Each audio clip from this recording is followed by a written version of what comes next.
Queria dar boa noite a Thaís Herédia, analista de economia, que está aqui comigo ao meu lado. Em Brasília, nosso diretor de jornalismo, Daniel Hichminer, e nosso convidado mais do que especial, Marcos Vinícius Slemian, sócio da consultoria tributária KPMG no Brasil. Desde já, muito obrigado pela disponibilidade com a gente neste fim de ano. Meu boa noite a todos. Vamos lá. Será que ele está congelado? Tá. Não. Pronto. A gente só não ouviu, mas a gente vai direto aqui. Vamos lá. O ministro da Fazenda, Fernando Haddad, anunciou hoje 3 novas medidas voltadas a cumprir a meta de déficit fiscal zero no ano que vem. Dentre elas, limite para a compensação tributária das empresas e reoneração da folha de salários. É uma reportagem de Luciana Amaral. Segundo o ministro Fernando Haddad, o plano anunciado quer evitar a perda de arrecadação gerada por renúncia fiscal e reforçar o caixa da União em 2024.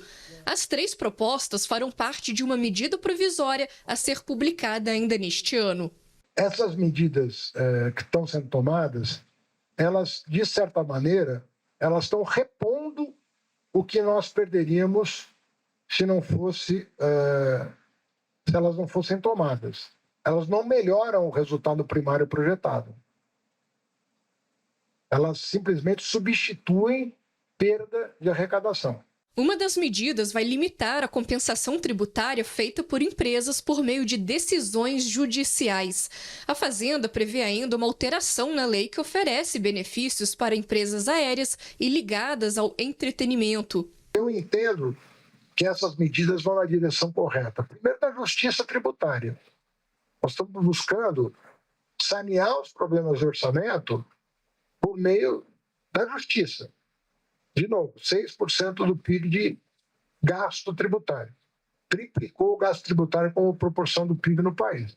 Faz parte do plano ainda a reoneração gradual da folha de pagamentos por atividade, isso como uma alternativa à prorrogação do benefício integral até o fim de 2027, iniciativa recém-aprovada no Congresso. Uma vez publicada, a medida provisória anunciada pelo ministro Fernando Haddad revoga a lei da desoneração da folha promulgada nesta quinta-feira pelo presidente do Congresso e do Senado, Rodrigo Pacheco. Segundo o governo, o conjunto de medidas apresentado permite compensar um rombo de 12 bilhões de reais que seria gerado pela desoneração da folha de pagamentos. A medida foi mal recebida por parlamentares, que defendem a manutenção do regime fiscal diferenciado. Em entrevista à CNN, o secretário de Política Econômica, Guilherme Mello, disse que os setores terão que comprovar a geração e a manutenção de vagas. Caso contrário, perdem o benefício. O que nós estamos fazendo é substituir um modelo que não há evidência nenhuma de sucesso no seu objetivo por um novo modelo, que a própria literatura aponta como mais promissor do ponto de vista do resultado de garantia de emprego, que é algo, inclusive, que nós estamos introduzindo na MP. A necessidade dos setores beneficiados garantirem a manutenção do volume de vínculos empregatícios, como contrapartida para receber o benefício. Bom, deixa eu começar com o nosso convidado aqui, com o Marcos Vinícius Slemian. Agora acho que a gente vai conseguir ouvi-lo também. Te agradeço mais uma vez, Marcos, pela sua disponibilidade. Queria te pedir uma primeira avaliação geral do que foi anunciado e também dentro dessa perspectiva do que a gente sabe que deve acontecer, porque, afinal de contas, o texto propriamente dito da MP ainda não veio nem à luz do sol, nem à luz da lua cheia minguante da noite de hoje. Boa noite mais uma vez, meu caro. Boa noite, Yuri. Obrigado.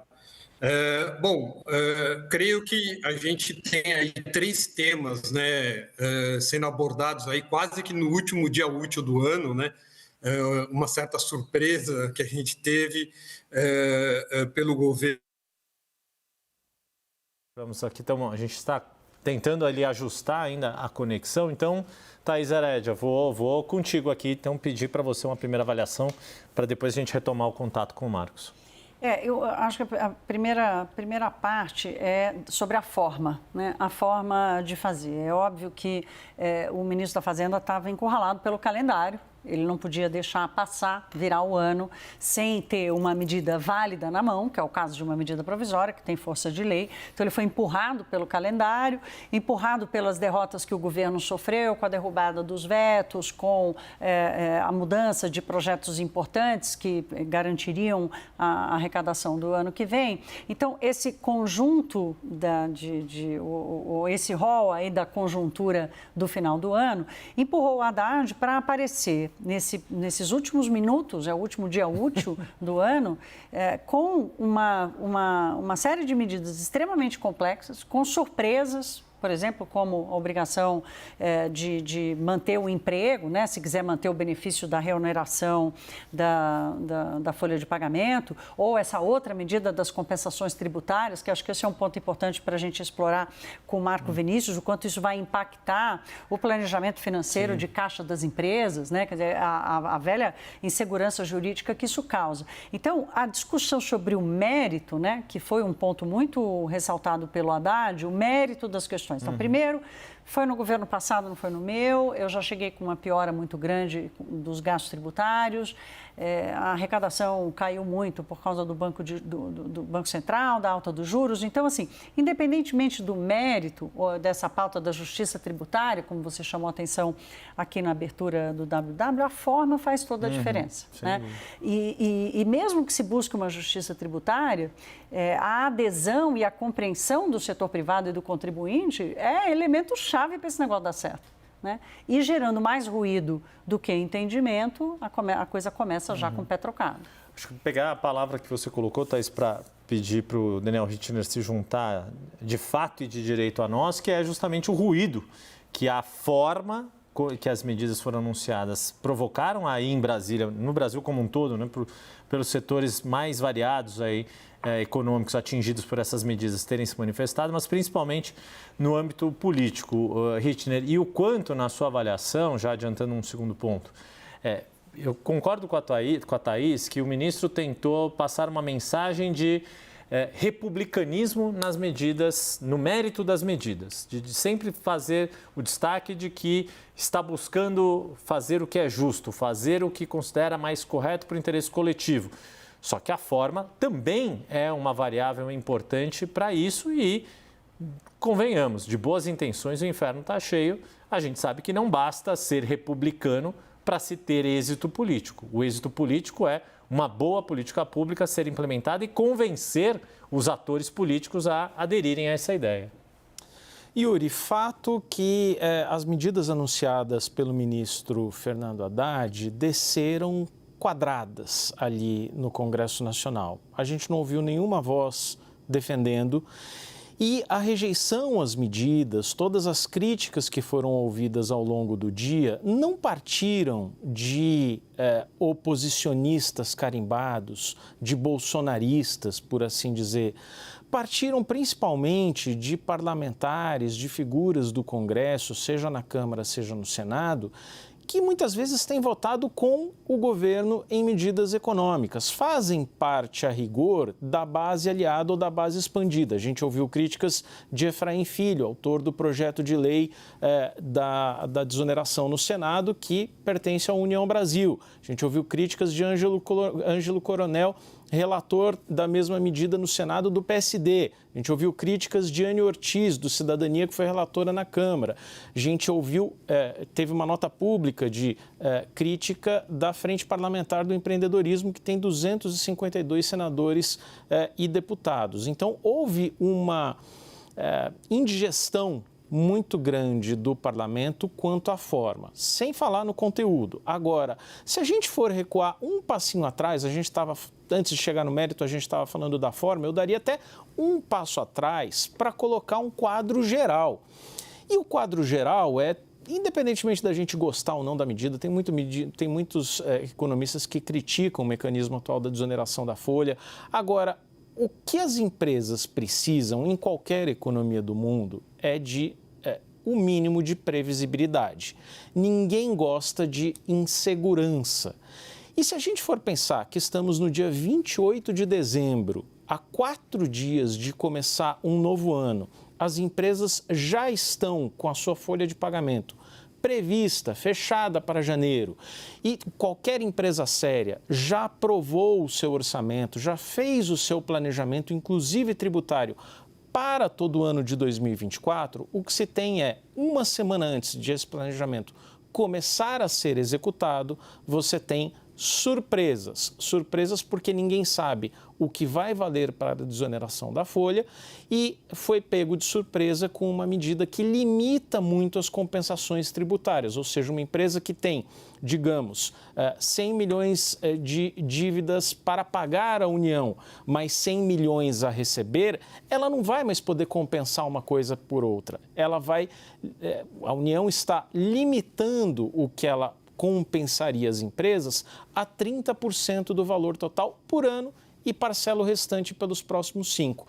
Isso não estava previsto no calendário das empresas, isso não estava previsto no orçamento, no planejamento tributário. Então, esses chacoalhões, essas reviravoltas, de repente, tudo vira de ponta cabeça, só prejudica o planejamento das empresas e quem faz as coisas bem planejadas. E aí o Rittner coloca o gancho para a gente retomar com o Marcos Vinícius, que é quem vai ter que ajudar as empresas a dar conta desse susto. Quer dizer, 2024 já te reserva bastante trabalho, hein, Marcos? Vamos ver se agora a conexão nos ajuda aqui também.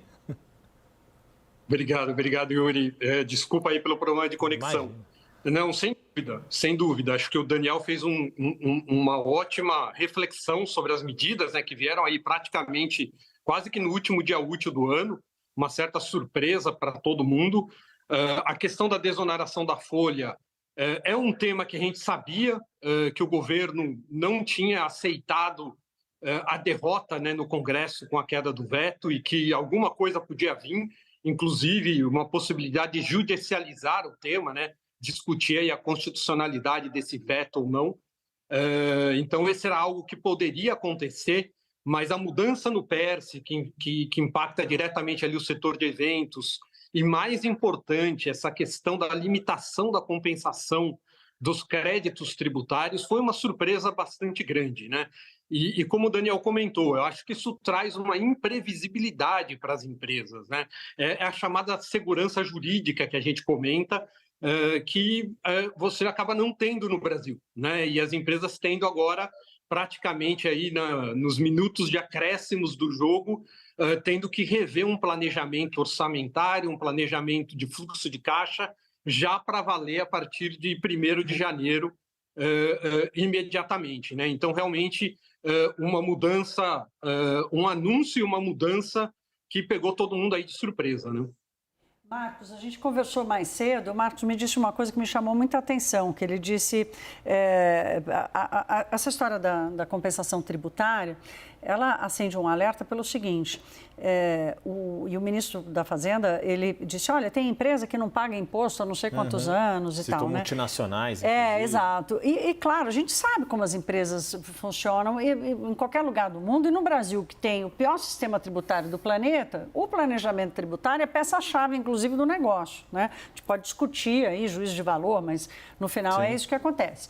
Agora, no caso da compensação tributária, né, é um valor que as empresas, em algum momento, já pagaram ao governo, né, Marcos? Acho que esse é um ponto importante. Então, o governo já recebeu esse dinheiro, usou como quis usar no momento em que recebeu, e agora as empresas querem esse dinheiro de volta, né? E hoje bateu muito o Paulo Guedes Feelings, né, da época dos precatórios, quando ele chamou de meteoro. O Daniel chamou atenção para isso mais cedo. Esse foi o comentário do mercado financeiro hoje, né, do Paulo Guedes Feelings, quando ele discutiu a imprevisibilidade dos precatórios e impôs àqueles que tinham direito do precatório, né, o ônus de lidar com a imprevisibilidade do orçamento. O Marcos hoje me chamou a atenção para a mesma coisa. Quer dizer, não cabe ao contribuinte lidar com a imprevisibilidade do orçamento que o governo atua, né, Marcos? Acho que esses dois pontos são muito interessantes de você dividir conosco aqui.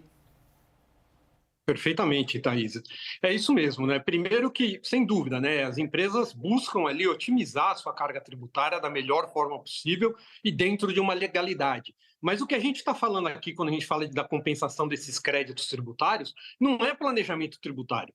Foram impostos que foram pagos pelas empresas a empresa ingressou no judiciário porque sentia que existia ali algum motivo de que aquela cobrança daquele tributo não estava adequada, poderia ser ilegal, poderia ser inconstitucional, o judiciário decidiu que a empresa estava correta e que, de fato, aquele tributo era ilegal ou era inconstitucional, e a empresa tem direito a recuperar aquilo que já foi pago, na verdade, né? Então, esses são valores, não se trata de um planejamento tributário, se trata de pagamento de tributo que já foi feito.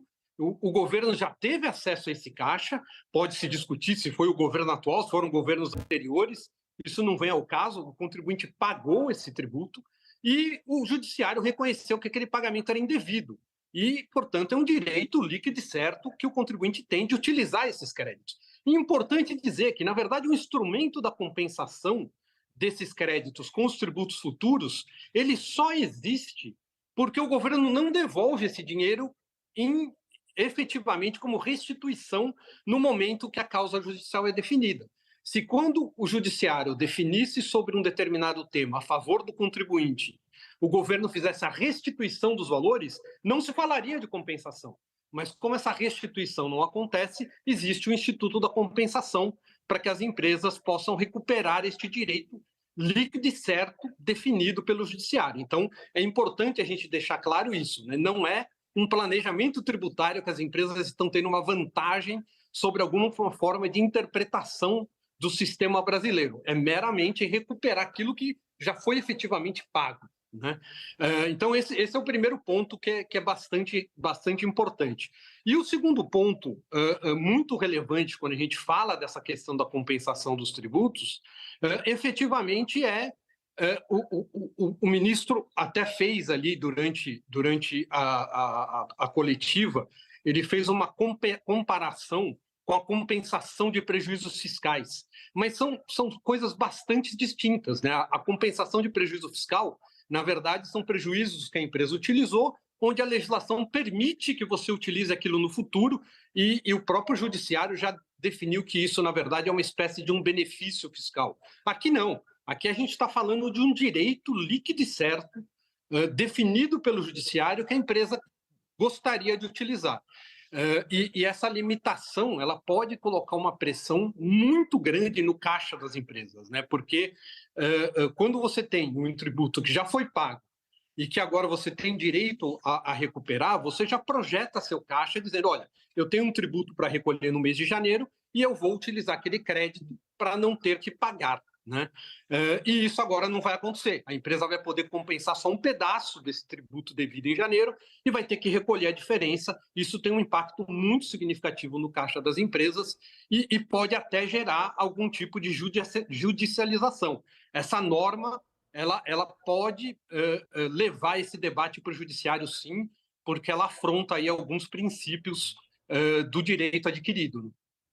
Enquanto o Ritner estava falando, o Marcos estava concordando. E agora, enquanto o Marcos estava falando, o Ritner estava concordando. Então, Ritner, concorde e acrescente É bom a gente discordar também, mas Sim. Nesse ponto eu queria pegar um gancho aqui que o Marcos me deixou, porque a gente falou um pouquinho sobre todas as dificuldades que o Congresso Nacional vai colocar para os planos da Fazenda na questão da reoneração gradual da folha de pagamento, mas se a gente olhar para essa outra medida, que é o limite às compensações tributárias, o risco muito alto está no judiciário, na judicialização da medida.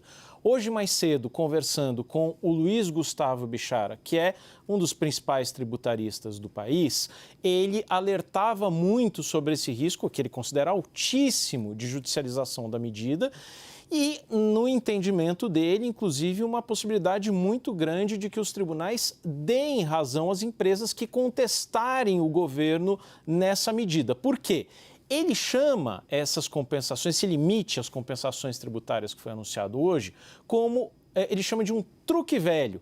Ele lembra que uma lei de 1991 já colocava um limite muito parecido também de 30% para os pagamentos anuais de créditos tributários. E o que aconteceu com essa legislação de 1991, sempre segundo Luiz Gustavo Bichara? Ela chegou às Cortes Superiores em 2003 e em 2003 o STJ se pronunciou em caráter definitivo, dizendo, olha, tudo que contraria alguma matéria já transitada em julgado e que fere a constitucionalidade, de algum princípio constitucional, não pode ter esse parcelamento, não tem limite. Então, diz Bichara, o governo está só resgatando esse truque velho e bastaria, então, uma boa consulta, uma boa ação ao judiciário que poderiam cair os planos do governo. Agora, fato é também que o Supremo Tribunal Federal tem ajudado muito o governo ultimamente em matérias tributárias. Só um bastidor que a gente já trouxe aqui. Na semana da posse de Luiz Roberto Barroso no STF, ele jantou com o próprio ministro Fernando Haddad e disse, olha, vocês terão aqui no Supremo sempre alguém que vai escutar. Vai colocar bem o lado de vocês. Ele colocou, inclusive, um economista que vem do CAD para acompanhar todos esses temas fiscais, tributários ali no Supremo e deixou claro que o Supremo não vai tomar nenhuma decisão à revelia completamente da Fazenda. É preciso prestar atenção também nesse ponto. Pois é, ouvindo vocês dois falarem, Daniel Richtner e o Marcos Vinícius, assim como também as ponderações que a Thaís fez, e à medida que eu estava acompanhando a coletiva hoje de manhã, eu notei e aí acho que principalmente meus colegas aqui jornalistas, mas queria também ouvir o Marcos a respeito dessa minha impressão, uma avaliação de quem não é tão mergulhado nos assuntos econômicos, mas tenho acompanhado, claro, por obrigação de ofício o que diz o ministro da Fazenda ao longo de todo o ano, e me pareceu que houve uma preocupação em deixar claro que essas medidas não tinham como prioridade zero aquilo que a gente vinha falando ao longo de todo o ano, que é a necessidade de fechar as contas, de aumentar a arrecadação, de ter mais receita para conseguir cumprir as metas fiscais. Embora, nas entrelinhas, isso tende a acontecer.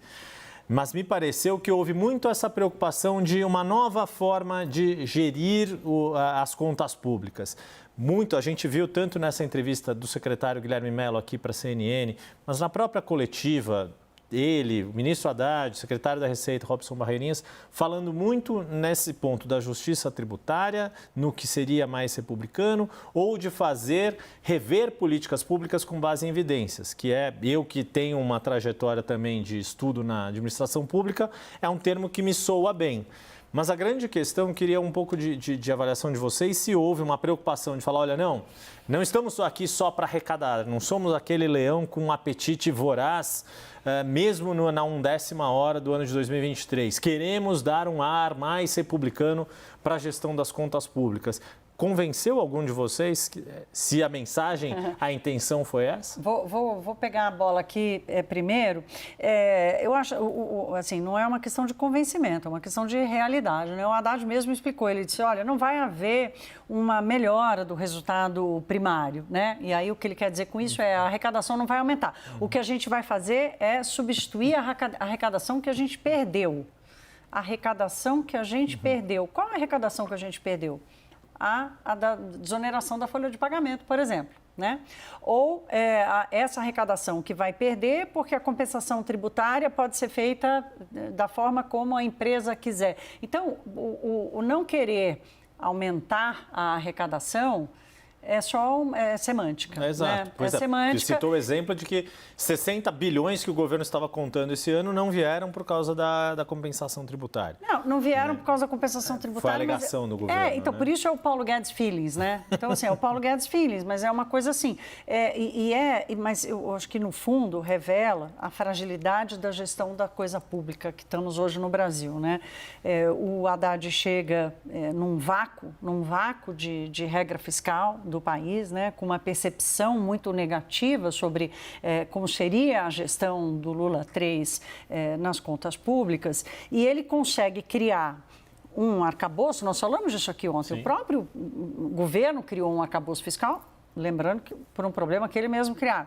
E o Haddad avança na pauta para corrigir, sim, injustiças tributárias e distorções tributárias que acontecem no Brasil. Eu acho que a gente precisa separar uma coisa com a outra. Agora, ele tem por ofício a obrigação de arrumar mais dinheiro, né? Existe um buraco no orçamento. Então, a coisa de tentar separar, de dizer, não, isso não é aumento de arrecadação e tal, é claro que é.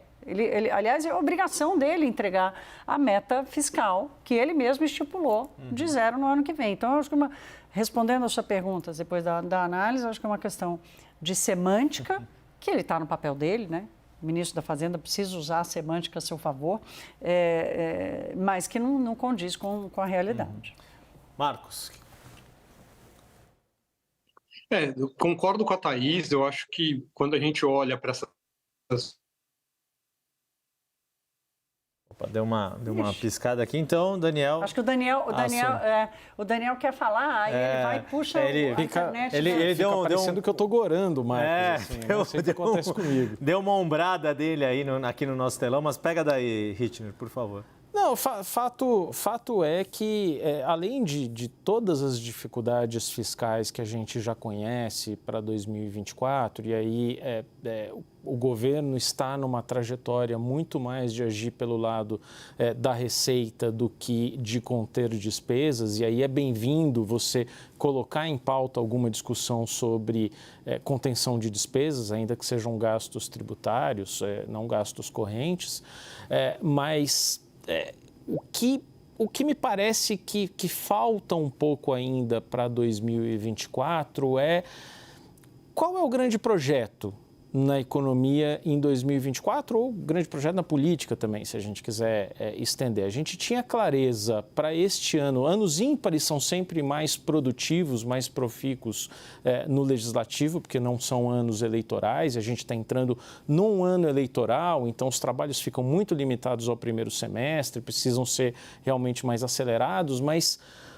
O que a gente não tem, se a gente tinha em 2023 ali uma agenda de arcabouço fiscal, de ajuste, de reforma tributária, esse ciclo foi mais ou menos encerrado e a gente não tem clareza sobre o que quer o governo em 2024 ou, se a gente for estreitar, afunilar um pouquinho mais ali essa discussão, o que quer o governo na economia em termos de projetos em 2024. A gente está fazendo a travessia de um ano para o outro com uma discussão que, bem ou mal, se arrasta desde 2011, que é a desoneração da folha, e uma discussão agora sobre compensação tributária. Me parece que, no final das contas, é uma agenda relativamente pobre, depois de um ano que foi, goste-se ou não, um ano ambicioso, um ano ousado, um ano em que teve muita entrega, teve reforma tributária, teve marco fiscal. Isso para o PT é bastante simbólico, porque havia imensas dúvidas no mercado. Me parece que a gente entra o ano de 2024 um pouco sem ambição. Acho que essa é a palavra. Marcos retomou o contato com a gente. Marcos, pediu uma palavrinha final tua para poder me despedir, encerrar o bloco e te agradecer mais uma vez e desejar um bom ano para você. Agradeço, um ótimo ano para vocês também. Peço mais uma vez desculpa pela conexão aqui, infelizmente hoje está bastante complicado, mas só para fechar, eu queria só fazer uma reflexão. De fato, eu concordo com o comentário da Thaís de que essas medidas elas têm como objetivo efetivamente gerar uma arrecadação para contribuir no equilíbrio das contas públicas e do orçamento para os próximos anos. E a questão da justiça fiscal, ela existe, eu acho que esse é um debate válido, mas que não abrange essas medidas que foram anunciadas hoje. Eu acredito que a justiça fiscal ela não se aplica a esses casos de hoje, mas a gente pode discutir isso no futuro.